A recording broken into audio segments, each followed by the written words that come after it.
ধ্রুব রাঠি যে content creator শুধু ইন্ডিয়াতেই নয় বাংলাদেশেরই অনেকজনের ফেভারিট, সেই ধ্রুব রাঠিকে নিয়ে এখন হচ্ছে সমালোচনা। রিজন আরজে কর মেডিকেল ইস্যুস নিয়ে তার বানানো একটি ভিডিও।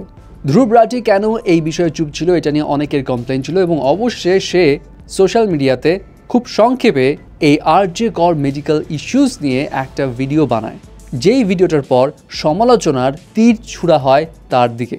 রিজন তার এই ভিডিওতে যে কটা স্টেটমেন্ট সে দিয়েছিল তার মধ্যে কয়েকটা আসলে অনেকেই পছন্দ করেনি। যেমন সে তার এই ভিডিওতে বলেছে জনতারা এই মেডিকেল ইস্যুস নিয়ে যে প্রোটেস্ট করছে সেখানে নানা রকম কার্যকলাপ হচ্ছে এবং ল অ্যান্ড অর্ডারের অনেক রুলস ভঙ্গ হচ্ছে এবং এই সব কিছুর কারণে মমতা ব্যানার্জিকে দোষারোপ করা হচ্ছে যে তিনি ল অ্যান্ড অর্ডার ঠিকমতো মেনটেन করতে পারছেন না।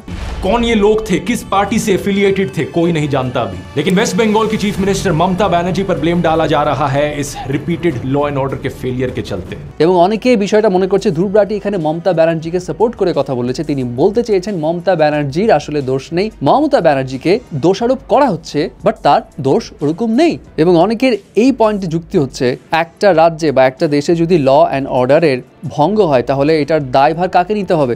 সিম্পলি সেই দেশের সরকারকে। সো এখানে দোষারোপ করার কিছু নেই। আর যদি মমতা ব্যানার্জি এতই ভালো হয়ে থাকে তাহলে অনেকের প্রশ্ন সেটা হচ্ছে কেন ওই স্টুডেন্টের এই ঘটনাকে পুলিশ প্রথমে আত্মহত্যা বলে চালাতে চেয়েছিল? কেন ওই মেডিকেলের ওয়াশরুম তাড়াহুড়ো করে ভেঙে কনস্ট্রাকশনের কাজ শুরু করে দেওয়া হচ্ছিল? এগুলো কি মমতা ব্যানার্জির নির্দেশে হয়নি? এবং অনেকের আরেকটা বিষয় নিয়ে আপসেট, সেটা হচ্ছে এই ভিডিওটা আরজে কর মেডিকেল ইস্যুস নিয়ে বানানো হলেও সেখানে কলকাতার ওই ঘটনা বা ওই ইস্যু নিয়ে ধ্রুব রাঠি কোনো খোলামেলা কথাই বলেনি। ইউজুয়ালি ধ্রুব রাঠি কেন এত পপুলার? সে ঠাস ঠাস কথা বলে, যুক্তি দিয়ে কথা বলে এবং খোলামেলা ওপেনলি কোনো রকমের বায়াস ছাড়া একদম স্ট্রেট কথা বলে। বাট এখানে তার ওই বৈশিষ্ট্যগুলো মিসিং ছিল। সে এখানে আরজে কর মেডিকেল ইস্যুস বা ওয়েস্ট বেঙ্গলে যে ঘটনাটা সেটা নিয়ে কোনো রকমের স্ট্রেট কথা বলেনি, বরং সে নারীরা যে সেফ না আনসেফ এটা নিয়ে কবির সিং, অ্যানিমেল এইসব মুভিকে দোষারোপ করছে।